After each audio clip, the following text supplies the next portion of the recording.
నమస్తే, welcome to Yoyo TV. Jubilee Hills ఉప ఎన్నిక పోరులో కాంగ్రెస్ పార్టీ ప్రచారంలో దూసుకెళ్తా ఉంది. సో మరి దీనికి సంబంధించి మనతో పాటు మాట్లాడడానికి బెల్లయ్య నాయక్ గారు ఉన్నారు. అన్న నమస్తేనే. సో ఎట్లా సాగుతుంది మరి జూబ్లీహిల్స్ ఉప ఎన్నిక అనేది రాష్ట్రం అంతటా ఎదురు చూస్తూ ఉంది. సో మరి గెలవబోతుందా కాంగ్రెస్ పార్టీ?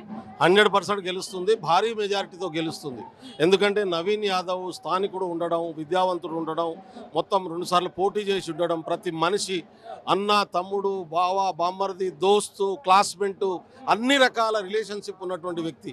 ఎక్కడ చూసినా ప్రతి మనిషితోని నవీన్ యాదవ్కు పర్సనల్ అటాచ్మెంట్ ఉన్నది, వాళ్ళ కుటుంబంతో పర్సనల్ అటాచ్మెంట్ ఉన్నది.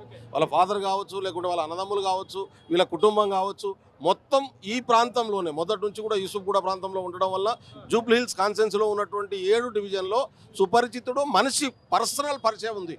నేనైతే చూస్తా ఉన్నాను చాలామంది వాళ్ళ బ్యాచ్మెంట్స్, వాళ్ళ క్లాస్మేట్స్, ఎందుకంటే లాస్ట్ 30 ఇయర్స్ నుంచి ప్రజాసేవలో ఉండడం వల్ల పెద్ద ఎత్తున వాళ్ళకి కలిసి వస్తున్నటువంటి పరిస్థితి ఉన్నది. కాంగ్రెస్ పార్టీ అభ్యర్థి అయిన తర్వాత మరింత ఉత్సాహం పెరిగింది. చదువుకున్నటువంటి యువకుడు ఉండడం, రెండోది ఏ పదవి రాకున్నా దాదాపు గత 20 సంవత్సరాల నుంచి సేవ చేస్తున్నారు. వాళ్ళ కుటుంబం అయితే దాదాపు 40 సంవత్సరాల నుంచి ఈ ప్రాంత ప్రజలకు సేవ చేస్తూ ఉంది. స్వచ్ఛంద సంస్థలు పెట్టుకొని సేవ చేస్తున్నటువంటి పరిస్థితి ఉంది. దాన్ని బదనాం చేయడం కోసం ఆ అప్లౌజ్ వస్తున్నటువంటి దాన్ని తట్టుకోలేక టీఆర్ఎస్ పార్టీ నాయకులు పిచ్చి పిచ్చి మాటలని మాట్లాడుతూ ఉన్నారు. టీఆర్ఎస్ పార్టీ నాయకులు అందరూ కూడా ప్రెస్ మీట్లు పెట్టి జూబ్లీహిల్స్లో నవీన్ యాదవ్ గెలిస్తే రౌడీయిజం స్టార్ట్ అవుతుంది, ఆ దందాలు స్టార్ట్ అవుతాయి అని చెప్పేసి అందరూ ఎమ్మెల్యేలు కావచ్చు ప్రెస్ మీట్లు పెడతాను. ఏం సమాధానం అంటే నేనేమంటున్నా అంటే పేద వర్గాలకు సంబంధించిన వాళ్ళు, ఎస్సీ ఎస్టీ బీసీలకు సంబంధించిన వాళ్ళు, మహిళలు ఎక్కడన్నా ముందుకు వస్తే వాళ్ళని వెనకకి ఎట్లా నెట్టాలనే ప్రయత్నం జరుగుతుంది ఈ సమాజంలో. ఇవాళ బీసీ బిడ్డ ఒక రౌడీ లెక్క కనబడుతుంది, ఆయనకు చదువుకున్నటువంటి బిడ్డ ఒక రౌడీ లెక్క కనబడుతుంది వాళ్ళకు. ఇందులో వాళ్ళ దొరల అహంకారం తప్ప ఇంకోటి లేదు. వాళ్ళు కేటీఆర్, కేసీఆర్ మెదడులో ఉన్నటువంటిది దొరల అహంకారమే. వాళ్ళు ప్రజల్ని తప్పుపడుతున్నారు. 2 సంవత్సరాలు అయిన తర్వాత కూడా ఓట్లేసి ఓడగొట్టినటువంటి వాళ్ళను ప్రజలు మాకు ఓడగొట్టిరని భావన లేరు. ప్రజలు తప్పు చేసిరు, మేము దొరలం, మేము ఓటు పొందడం మా హక్కు అనేటటువంటి అహంకారం పద్ధతిలో ఉన్నారు. ఈ ఎన్నికలు అహంకారానికి, ఇవాళ సమానత్వానికి జరుగుతున్నటువంటి ఎన్నికలు. ఇవాళ ఇక్కడ అభివృద్ధికి అహంకారానికి మధ్యన జరుగుతున్నటువంటి ఎన్నికలు. ఏ పదవి లేకుండానే సేవ చేసినటువంటి నవీన్ యాదవ్ ఇక్కడ పదవికి రావడం వల్ల మరింత సేవ చేసేటటువంటి అవకాశం ఉంది. మీరు చూడండి, 10 సంవత్సరాలు టీఆర్ఎస్ పాలించింది. జూబ్లీహిల్స్ నియోజకవర్గంలో వాళ్ళు ఒక్క నాలాలో తట్టెడు మట్టి కూడా తీయనటువంటి పరిస్థితి. ఇదే కృష్ణానగర్లో ఎక్కడ చూస్తే అక్కడ నాలాలన్నీ కూడా వర్షం పడితే నిండిపోయేటటువంటి పరిస్థితి.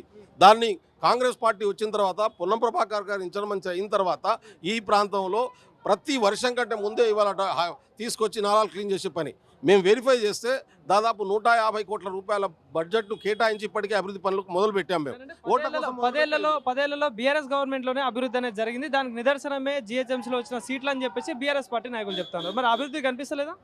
వాళ్ళ అభివృద్ధి జరిగిందంటే మరి రేపు జూబ్లీహిల్స్ ఎన్నికలే దానికి రిజల్ట్. బీఆర్ఎస్ పార్టీ తన అభివృద్ధిని ఎందుకు చెప్పట్లేదు? మరి నవీన్ యాదవ్ని ఎందుకు పర్సనల్ టార్గెట్ చేసింది? జూబ్లీహిల్స్లో ఏ వాడలో ఏ రోడ్ వేసిరో చెప్పరాదు, ఎక్కడ ఏ నాలాలు వేసిరో చెప్పరాదు. కాలనీల నుంచి ఇవాళ పేద ప్రజల వైపుకు వచ్చేటటువంటి నీళ్ళనంతా మళ్లించిన దొంగలు కాదా మీరు? ఆ రోడ్లనంతా మురికి కుప్పగా ఈ కాలనీ ప్రజల్ని మార్చినటువంటి వాళ్ళు మీరు కాదా? మీరు ఉన్నత వర్గాల కోసం ఉన్నటువంటి పైన ఉన్నటువంటి వాళ్ళకి సపోర్ట్గా పేద వర్గాలను మురికి కుంపలుగా మార్చేటటువంటి కుట్రపూరితమైన ఆలోచన విధానం కదా మీది. ఇవాళ అది క్లీన్ చేసి అందరికీ సమానంగా చూసేటటువంటి దృక్పథం ఉన్నటువంటి కాంగ్రెస్ పార్టీ అధికారంలో ఉంది. ఇంకా 3 సంవత్సరాలు కాంగ్రెస్ పార్టీ అధికారంలో ఉంటుంది. నవీన్ యాదవ్ గెలిస్తే ఈ నియోజకవర్గంలో ఉన్నటువంటి అన్ని సమస్యలు 10 సంవత్సరాలుగా పేరుకుపోయినటువంటి దరిద్రానంతా కడిగేటటువంటి అవకాశం ఉంది. కాబట్టి ఈ చెత్తను, ఈ మురికిని, రోడ్లను బాగు చేసుకోవడం, డ్రైనేజీని బాగు చేసుకోవడం, పేదలకు ఇండ్లు లేనటువంటి వాళ్ళకి ఇండ్లు ఇప్పించుకోవడం, ఇవన్నీ కూడా చేయగలిగినటువంటి కెపాసిటీ నవీన్ యాదవ్కు ఉంది. కాబట్టి ఖచ్చితంగా గెలిపిస్తారనే పూర్తి విశ్వాసం మాకుంది. బీజేపీకి ఏం చెప్తారు? ఒక ఎంఐఎం అభ్యర్థిని తీసుకొచ్చి కాంగ్రెస్ పార్టీ గెలుపు కోసమే జూబ్లీహిల్స్లో పోటీ చేపిస్తా ఉందని చెప్పేసి కిషన్ రెడ్డి కావచ్చు, రామచంద్రరావు గారు కావచ్చు సవాల్ విసురుతున్నారు. రామచంద్రరావుకు ఆ పార్టీ ప్రెసిడెంట్ ఇప్పించుకున్నదే కేసీఆర్, అది ఇంకో పార్టీ కాదు కదా. బీఆర్ఎస్ను గెలిపించడం కోసం పనిచేయడమే బీజేపీ ఎజెండా.